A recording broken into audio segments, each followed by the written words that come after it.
All right, welcome back in. So the next step that I want to talk about is how we started moving around in the overworld. So last video we talked about how we loaded in the data for the overworld. Now I want to talk about how we move around the overworld. And I start talking again with Claude, always planning ahead of time before we get into the coding. I'm going to ask Claude, okay, what is our strategy for moving around in the overworld? So here's the strategy that I have in mind. I say, look, I think that in moving around the overworld, it's always going to be triggered by running into the edge of the map. So we already have logic to keep Link on the edge of the map. And we can probably just expand that logic that when we hit the edge of the map, that it can trigger these room transitions. And one of the reasons I mentioned this to Claude is we had been talking about using something called a trigger, which would change the map state when we enter it. For instance, when you enter into a cave or a dungeon, you should have a trigger that will load the new dungeon or the shop. So my idea here is we can maybe forego creating those triggers for now and instead just use these edge triggers. And again, Claude says, yeah, this sounds right. We can use just the edge here. He grabs some magic numbers and says, hey, once we're over or under these numbers, that means we're at the edge. We can use that logic.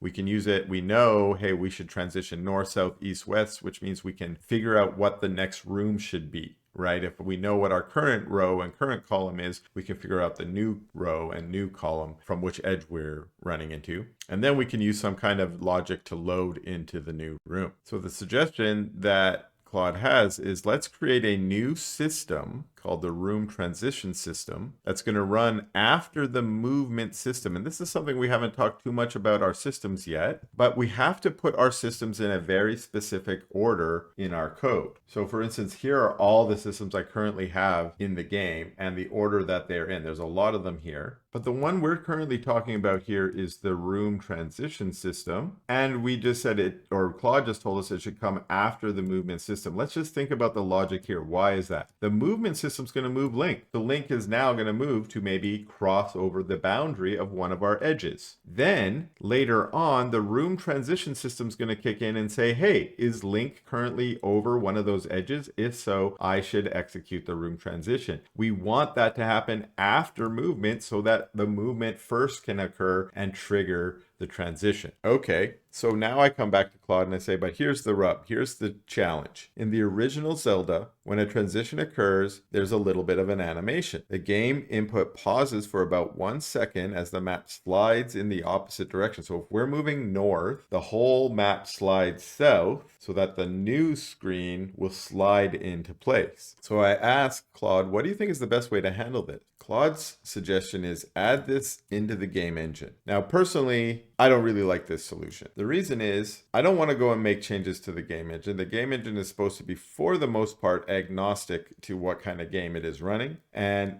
I have added a few little things to the game engine, tweaks here and there, but this seems like something that should be handled by the systems, not by the game engine. So I don't really like that. And instead of saying, let's argue about this for a second, I say, no, let's shelve the authentic shift for now.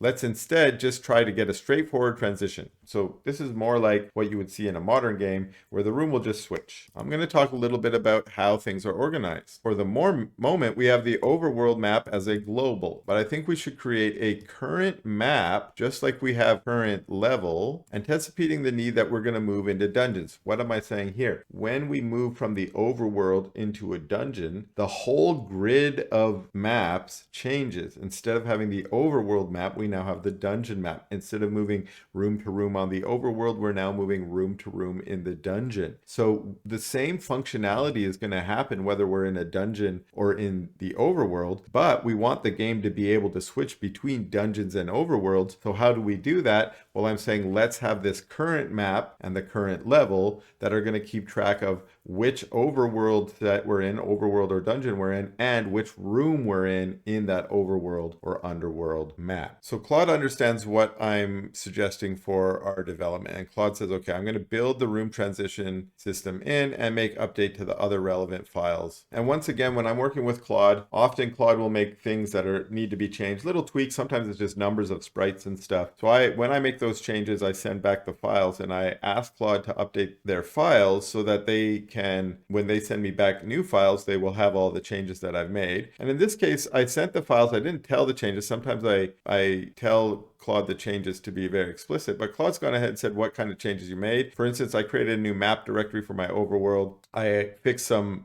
rendering stuff that was broken before. And then I changed our edges because the numbers he came up with were wrong. So like I said, sometimes it's number problems. But then I have an idea for the room transition system. So I say, let's say we make this special component for the transition that will have the old room ID, the new room ID, and perhaps some of the other cooldown logic, like how much time it takes for this transition to occur. And then while the cooldown is active, we interpolate the sliding rooms. And when it ends, we just remove this component. So the idea is the component's presence, the fact that the component is there, indicates to the relevant systems that we're currently in the room transition phase. And then when the component disappears, that indicates to those systems that the transition is over. And then that component itself will have inside of it any of the important information that we need to do the transition rendering. Like I say here, the old room, the new room, and the current timer or duration that we've been transitioning. Claude likes my design and says, here's what it might look like, and raises a very important question. Where does this component go? Components need to be attached to entities. So which entity gets it? And Claude has the perfect answer, which is, oh, we'll just put it on link. Link, often when there are components that you're not sure where to add them, it often is linked. Like for instance, the UI system, all the components that are relative to that are all added to link, right? They're not separate. They're not on their own thing. So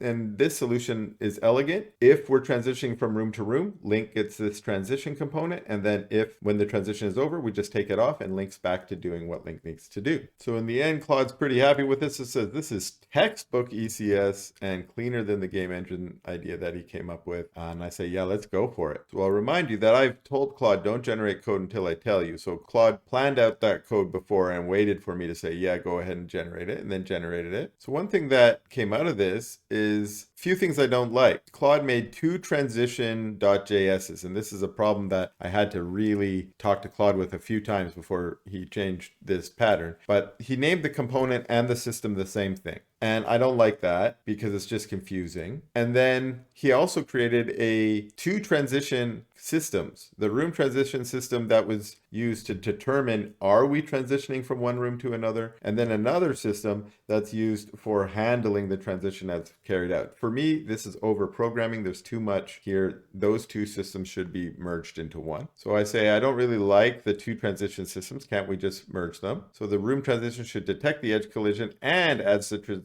transition component, and then also carries out the transitioning and deletes the component when it's done. Claude says, you bet. And again, I want to highlight here something that's important when using AI. They're super smart, but I think of AI as being like a junior coder or junior engineer working with me. Meaning, yeah, they're going to have some great ideas, but occasionally those ideas are going to be a little naive, and we need to go in and say, no, there's a better way to do this. And that's the real role of the human in the loop, as they're calling us right now, is we can still maintain a much higher level understanding and a higher level perspective than the AI can. And because of that, when the AI gets distracted and goes down a path it shouldn't, we're supposed to lure the AI back into the right direction. All right, so now Claude creates only a single transition, but now I'm getting into a little bit of a problem with Claude again, which is I said, you've only given me these 3 files. I wanted all the files that I needed, and now Claude gives me way too many files. And so I had to go and I just said, all right, Claude, I'm going to take what you've given me and I'm going to fix it. And then I said, one problem is you don't respect the fix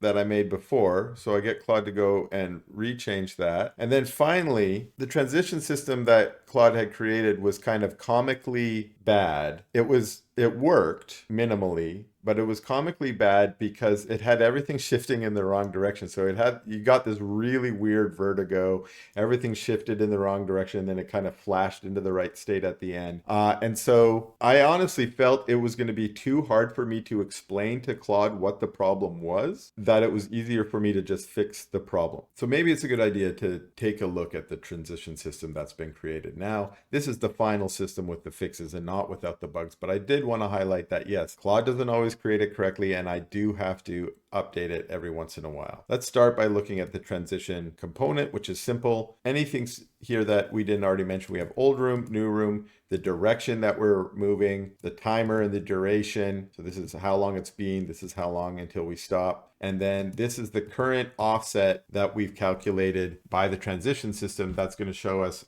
tell us how far to the left or up or down that we've shifted the map so far in our current transition. Okay, let's track through the transition system now, how this is handled. This is our main update right here. There's going to be two phases that we're in. Either we're currently in a transition. If we are currently in a transition, then there will be a transition component on Link. So what we're checking here is, does Link have a transition? Then we're already transitioning. Then we go into the animate transition phase. Otherwise, if we're not transitioning, all that this system is supposed to be doing is checking to see if we should start transitioning. So let's start there. Oh, this logic looks very nice and simple. It says, all right, we're just going to check the edges here. We're going to check the north, south, east, and west edge, and we're just going to try to transition if we trigger any of those. We should only trigger one, and so we have this else if logic. That means we'll only go into one. Let's take a look at one of those. Let's look at one of the try transitions here. So here's our try transition. It's going to take in the direction. We switch on the direction to figure out which way are we going. So we're either going to switch our row up or down one, or we're going to switch our column up or down one. We do a little check to see if this is valid. This is something that Claude put in that I might actually take out. This is redundant code, or code that's actually useless. There should never be an instance in the game where I'm trying to transition on an edge where there is no room to transition to. For instance, in the overworld map, there are mountains around the entire overworld map that if you try and go out any of the edges of the overworld map, there is no way you can move there.